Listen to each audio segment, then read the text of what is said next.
சகரியா 1ஆம் அதிகாரம். தரியு அரசாண்ட 2ஆம் வருஷம் 8ஆம் மாதத்திலே இத்தோவின் மகனான பெரகியாவின் குமாரனாகிய சகரியாவுக்கு உண்டான கர்த்தருடைய வார்த்தை.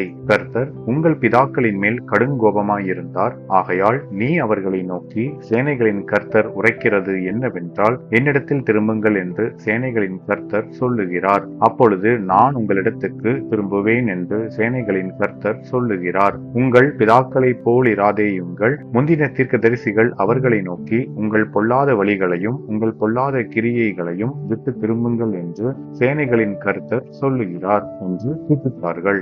ஆனாலும் எனக்கு செவிகொடாமலும் என்னை கவனியாமலும் போனார்கள் என்று கர்த்தர் சொல்லுகிறார். உங்கள் பிதாக்கள் எங்கே? தீர்க்கதரிசிகள் என்னென்றைக்கும் உயிரோடு இருப்பார்களோ? இராமற் போனாலும் தீர்க்கதரிசிகளாகிய என் ஊழியக்காரருக்கு நான் கட்டளையிட்ட என் வார்த்தைகளும் என் தீர்மானங்களும் உங்கள் பிதாக்களிடத்தில் பலிக்கவில்லையோ?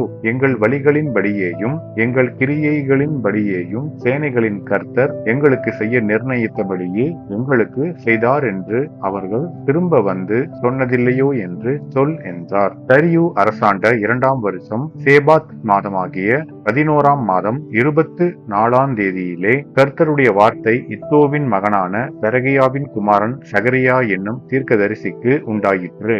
அவன் சொன்னது, இதோ, இன்று ராத்திரி சிவப்பு குதிரையின் மேல் ஏறியிருந்த ஒரு புருஷனை கண்டேன். அவர் பள்ளத்தாக்கில் இருக்கிற மிருது செடிகளுக்குள்ளே நின்றார். அவருக்கு பின்னாலே சிவப்பும் மங்கின நிறமும் வெண்மையுமான குதிரைகள் இருந்தன. அப்பொழுது நான், என் ஆண்டவரே, இவர்கள் யார் என்று கேட்டேன். என்னோடே பேசுகிற தூதனானவர், இவர்கள் யாரென்று நான் உனக்கு காண்பிப்பேன் என்று சொன்னார். அப்பொழுது மிருது செடிகளுக்குள்ளே நின்ற அந்த புருஷன் பிரதியுத்தரமாக, இவர்கள் பூமியெங்கும் சுற்றி பார்க்க கர்த்தர் அனுப்பினவர்கள் என்றார். பின்பு அவர்கள் மிருது செடிகளுக்குள்ளே நின்ற கர்த்தருடைய தூதனை நோக்கி, நாங்கள் பூமியெங்கும் சுற்றி பார்த்தோம்.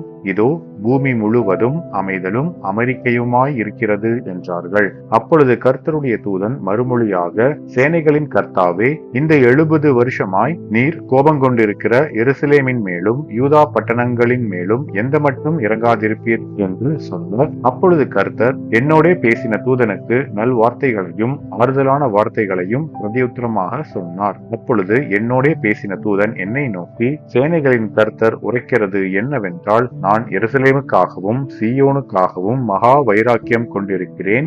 நான் கொஞ்சம் கோபம் கொண்டிருந்த போது அவர்கள் தங்கள் கேட்டை அதிகரிக்க தேடினபடியினால் சுகமாய் வாழுகிற புற ஜாதிகள் பேரில் நான் கடுங்கோபம் கொண்டேன். ஆகையால் மன உருக்கத்தோடே எருசலேமினிடத்தில் திரும்பினேன் என்று கர்த்தர் சொல்லுகிறார். என் ஆலயம் அதிலே கட்டப்படும், எருசலேமின் மேல் அளவு நூல் பிடிக்கப்படும் என்று சேனைகளின் கர்த்தர் சொல்லுகிறார் என்று கூறு என்றார். இன்னும் என் பட்டணங்கள் நன்மையினால் பரம்பி இருக்கும். இன்னும் கர்த்தர் சீயோனை தேற்றரவு பண்ணுவார். இன்னும் எருசலேமை தெரிந்து கொள்ளுவார் என்று சேனைகளின் கர்த்தர் சொல்லுகிறார் என்று பின்னும் கூறு என்றார். நான் என் கண்களை ஏறெடுத்து பார்த்தபோது இதோ 4 கொம்புகளை கண்டேன். அவைகள் என்னவென்று என்னோடே பேசின தூதனை கேட்டேன். அதற்கு அவர், இவைகள் யூதாவையும் இஸ்ரவேலையும் எருசலேமையும் சிதறடித்த கொம்புகள் என்றார். பின்பு கர்த்தர் எனக்கு 4 தொழிலாளிகளை காண்பித்தார். இவர்கள் என்ன செய்ய வருகிறார்கள் என்று கேட்டேன். அதற்கு அவர், ஒருவனும் தன் தலையை